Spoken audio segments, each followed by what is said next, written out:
radio play for this week is entitled Flower of Death.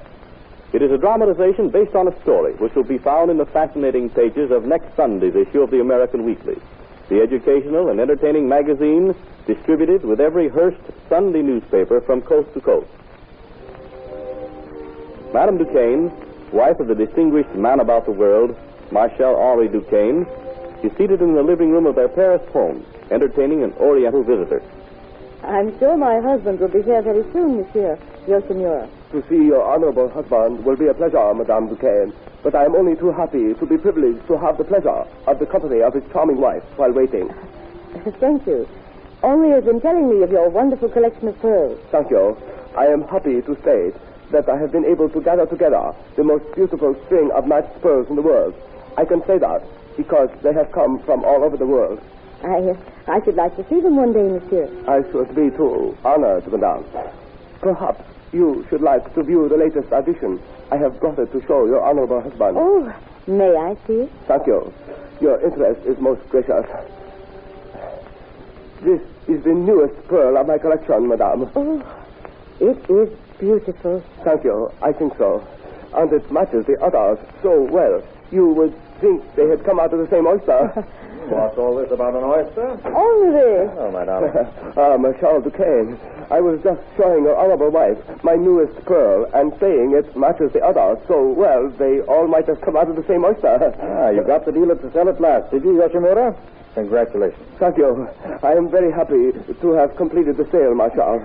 Look, Henri, isn't this pearl exquisite? Perfect.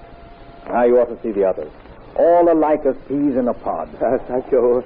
And now I must be going. Oh, don't hurry away. I've just come home. Thank you. But I must go to close up the shop.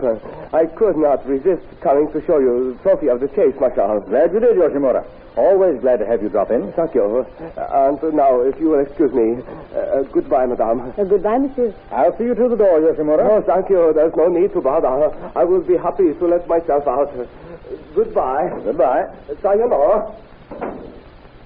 He's very polite, isn't he? Yes, a very nice little man. In keeping with the perfection of his pearls, he's a perfect gentleman. Any mail for me, Mother? Oh, some bills. I'll get them. Have some tea. I think I will. Thanks. Here are the bills. And in opening this plain envelope, which I thought was a circular or something, I found this single sheet of paper with a drawing of a flower on it. What it could possibly... Henri, what's the matter? Are you ill? You're white as this paper. Marcel, that is a drawing of the flower of death.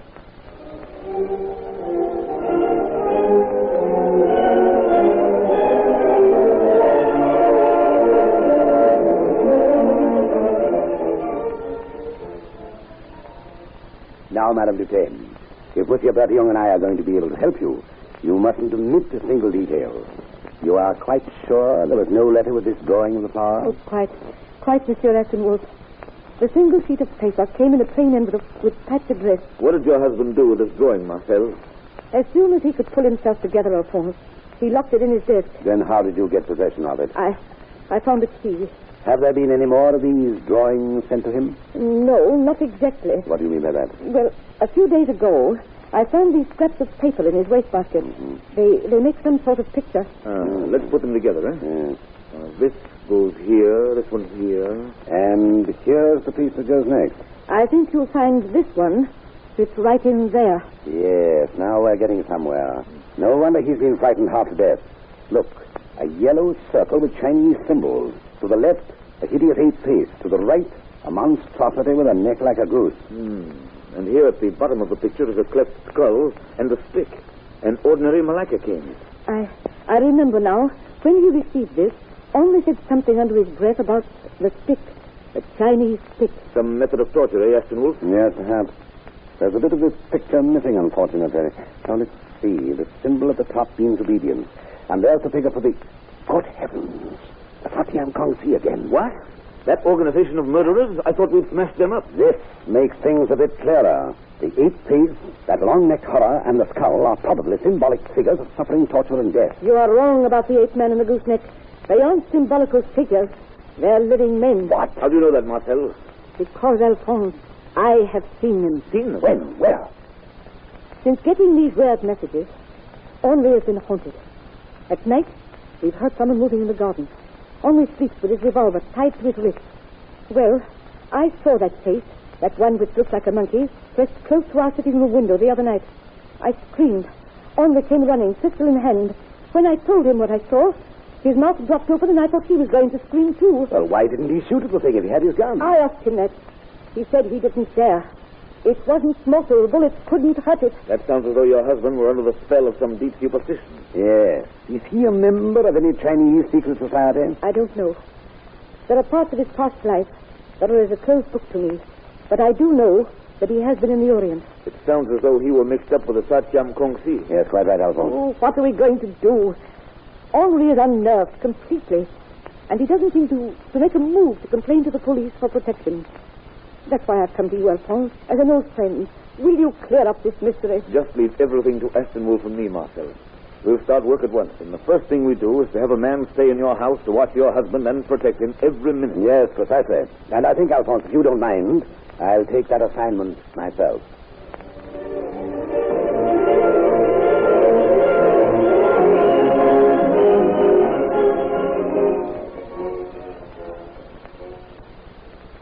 Tell me, Marshal Duquesne, why should you be haunted by these grotesque-looking Chinese figures? Wait a moment, Monsieur Aston Wolf, till I close the door. I don't want Marcel to hear this. It might bother. I married for the first time when I was quite young. My wife was the daughter of a Chinese mandarin. In order to protect myself, I was forced to join a secret society. The Satyam Kongsi. Oh, Monsieur, how do you know that? Oh, well, never mind. Go on, please.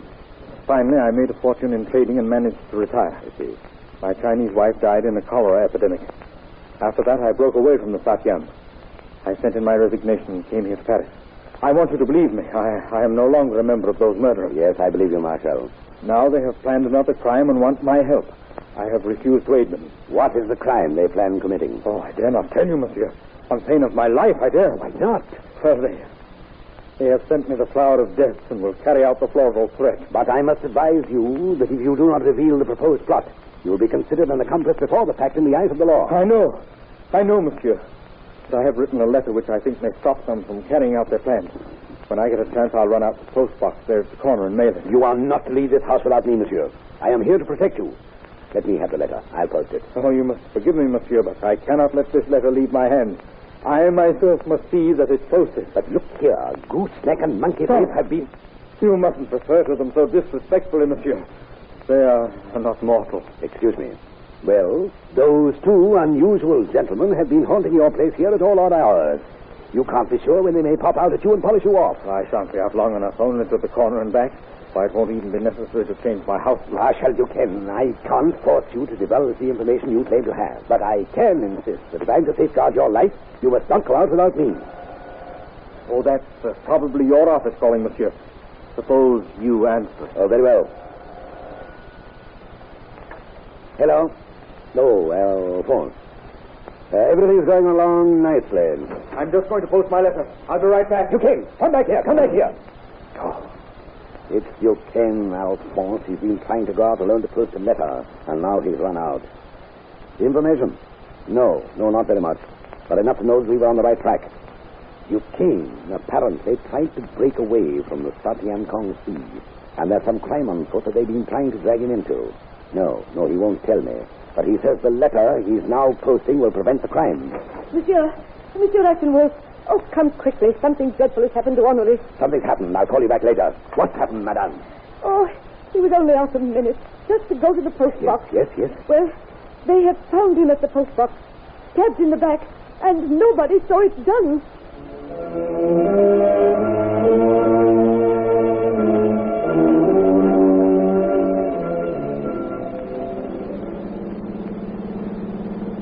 Taking charge at Duquesne put me out of the running for a bit, Alphonse.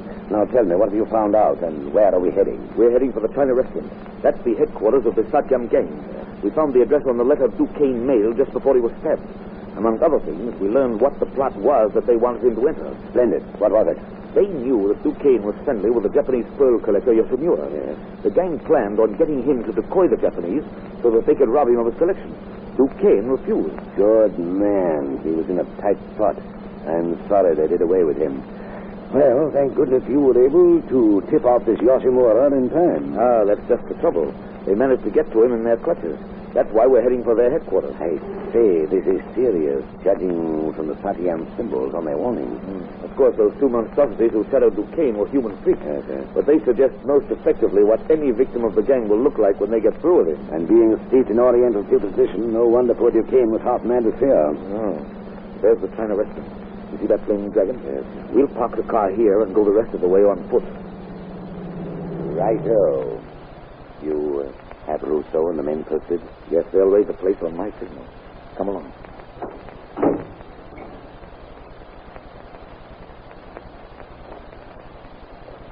We'll just stroll along. We don't want to arouse suspicion. Yes, I see Leroux over there, loitering in that tea house doorway. Yes, and there's Rousseau.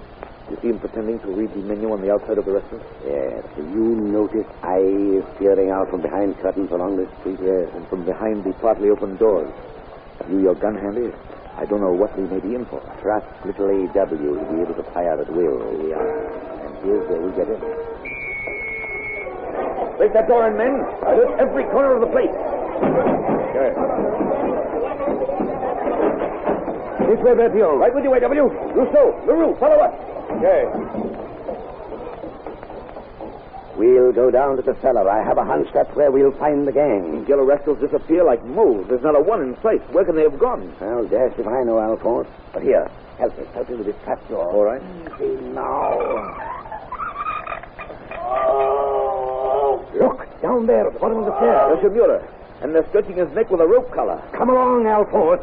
Put up your hands, you devils! Cut Yoshimura down, Berthiaume. Right away. Rousseau, Leroux, watch these yellow rats until we can take care of Yoshimura. Okay, Chief.